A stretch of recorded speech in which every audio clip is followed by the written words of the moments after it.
The Senate Judiciary Committee is holding hearings on Pam Bondi's nominations on January 15th and 16th. As well as mental health, which is huge. It has a gun violence restraining order in there. It raises the age of purchasing an assault rifle to 21, and it's banning bump stocks. We've been rewriting it, and we are going to bring in something called the gun violence restraining order. And hopefully Congress will follow Florida's lead and what Governor Scott's been doing here in Florida, and all of us working so well together. Now, a lot of gun owners haven't been the biggest supporter of her nomination, given her past mixed record on the Second Amendment. Today, we're going to dive into Pam Bondi's record on the Second Amendment and talk about what gun owners really need from President Trump's Department of Justice. Hi, I'm Ben, and you're watching the Minuteman Moment. So what are gun owners saying about Pam Bondi? Well, the Second Amendment community has become one of, if not the most vocal sources of criticism for Attorney General nominee Pam Bondi. For example, the new ex-AI Gronk described Bondi as having a mixed record regarding gun laws. And I think conservative CNN co-host Sir Michael Shingleton expressed everyone's concerns pretty well when he said, "Many leaders and activists in the 2A community worked hard to engage gun owners, who don't typically vote for Trump. And from everyone I've spoken to, they feel betrayed and are angry about Bondi's nomination." Even former NRA spokeswoman Dana Lausch and Texas Attorney General Ken Paxton criticized Pam Bondi on her radio show. Why in the hell are we even entertaining anybody that has zero respect for due process for Attorney General? Were people not bent over a barrel and told to grab their ankles for Merrick Garland enough? Were we all not abused enough by the DOJ? Parents who spoke up at town halls. Did you like the fact that you were labeled a domestic terrorist because you showed interest in protecting your sons and daughters in front of the school board? Did you like the fact that you were presumed to be a threat or to be guilty of something before being able to plead your case and have the FBI clear you of that tag? Because that's red flag law in practice. If you hated that, you're going to hate what she promoted. And even more gun influencers piled on and described Bondi's record as a horrible history of abuse of power. So what is actually causing this much outrage among gun owners? Well, the hard truth is, Pam Bondi does have a mixed record on guns. For example, Pam Bondi praised the Parkland gun control, which included red flag gun confiscation orders, an 18 to 20-year-old gun ban, and a useless bump stock ban. As well as mental health, which is huge. It has a gun violence restraining order in there. It raises the age of purchasing an assault rifle to 21, and it's banning bump stocks. Okay, now that's a comprehensive approach. I got it, and that's what you're about to do that. And also, as a state attorney general, Pam Bondi defended Florida's 18 to 20-year-old gun ban in NRA versus Bondi, and fought to uphold Florida's unconstitutional ban on open carry in Norman v. State. Now, Norman v. State was a particularly disturbing case where a black man was brutally arrested and charged for open carry, simply because his firearm was accidentally exposed while he was peaceably concealed carrying. Check out the video of his arrest. Put your hands up!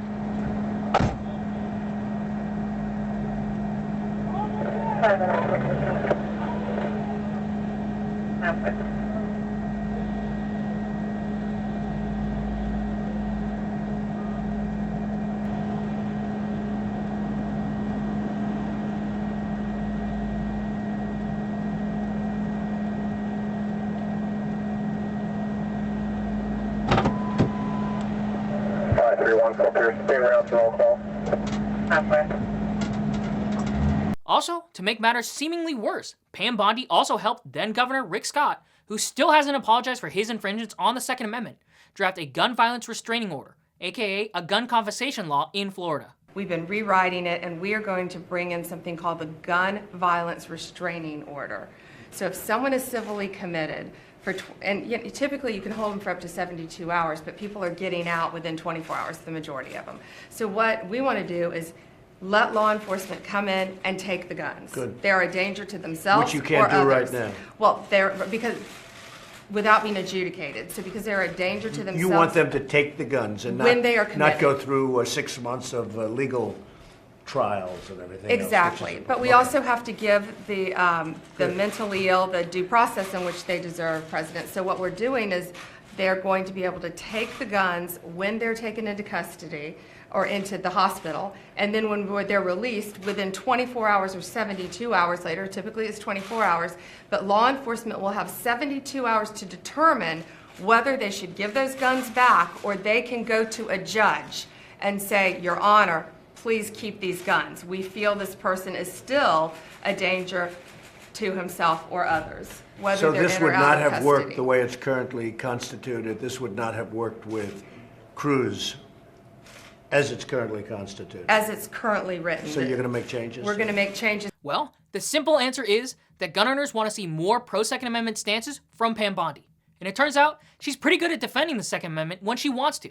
She's done it many times on television. Let's take a look at that side of Pam Bondi that gun owners need to see more of. First off, we need help protecting the Second Amendment in the courts. As Florida's Attorney General, Pam Bondi signed amicus briefs opposing Connecticut's semi-automatic weapons ban and Florida's ban on selling handgun and ammunition to 18 to 20-year-old adults. Gun owners want to know that President Trump's Attorney General be on the right side of cases like Bruin and Rahimi when they're taken up by the High Court. We also need help in state courts beating concealed carry restrictions, assault weapons bans, magazine capacity limits, handgun rosters, and more. So, if Pam Bondi did it before, and if Pam Bondi plans to do it again, we'd really like to hear about it at her confirmation hearing, and before she gets to a confirmation vote on the floor. Secondly, Pam Bondi needs to get with the program.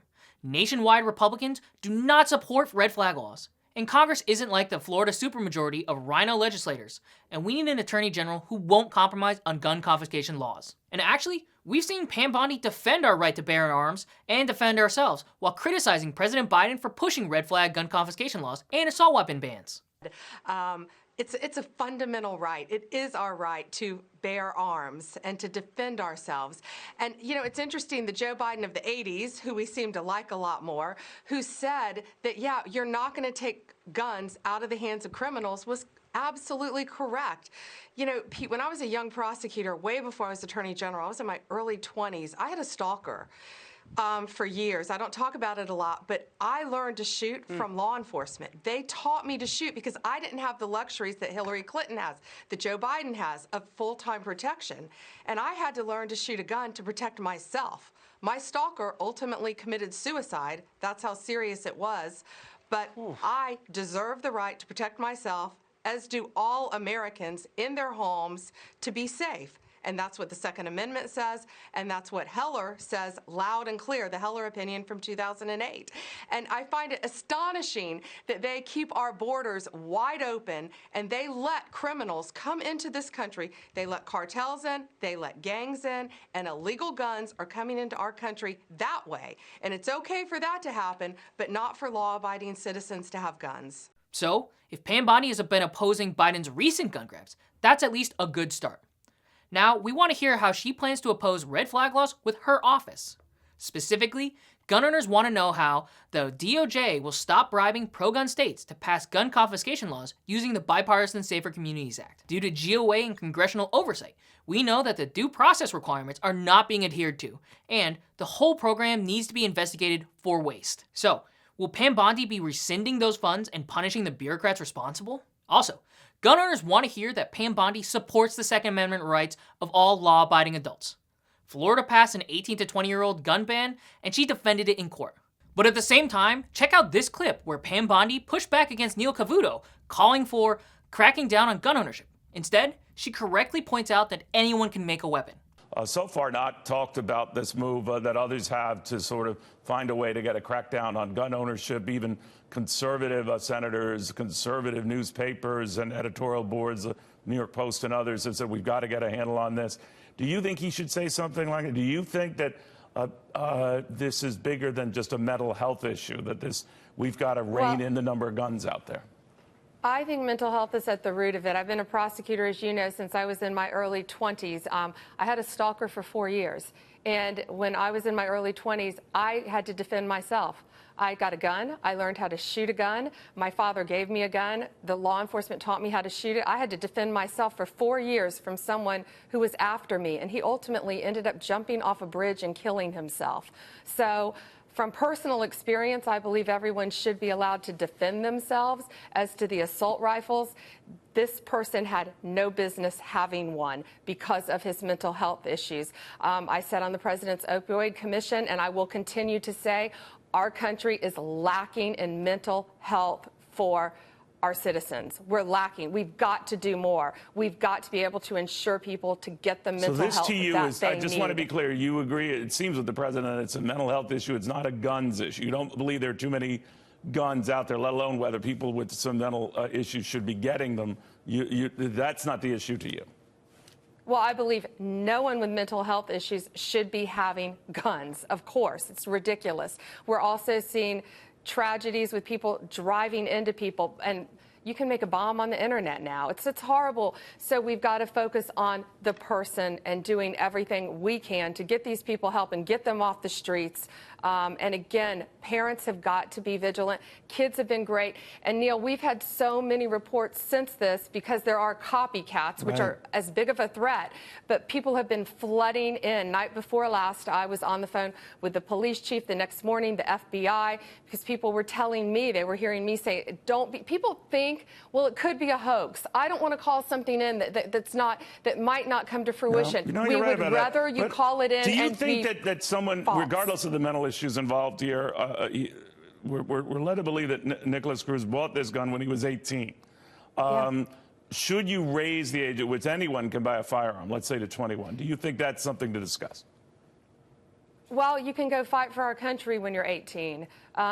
You know, our military, 18 years old, you're in the military carrying guns. I don't think the age as much as the person, the individual themselves.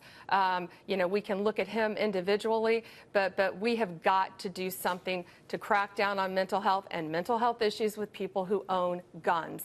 That has got to stop. We've also, Neil, we have got to secure our schools because people could come in with a bomb, with something else. We have got to make our schools safer. An armed guard who just was nowhere near the shooter when he came in. Do you think we should have more armed guards? Neil, that high school was huge. Oh, I know. It's one of the biggest high schools I've seen. One of the biggest high schools I've seen, and as we know, that the defendant had been to the high school, so he knew how to get in and out of the high school. So I think we need more armed guards at our bigger schools. I firmly believe in that, in making our students safe while they are at school from many different things. Somebody could have a knife at a school. We have to have multiple sources to keep our kids safe at school. So it's clear that she understands that we have to focus on the person and not the gun, because in this interview, she also defended the rights of 18 to 20-year-old adults.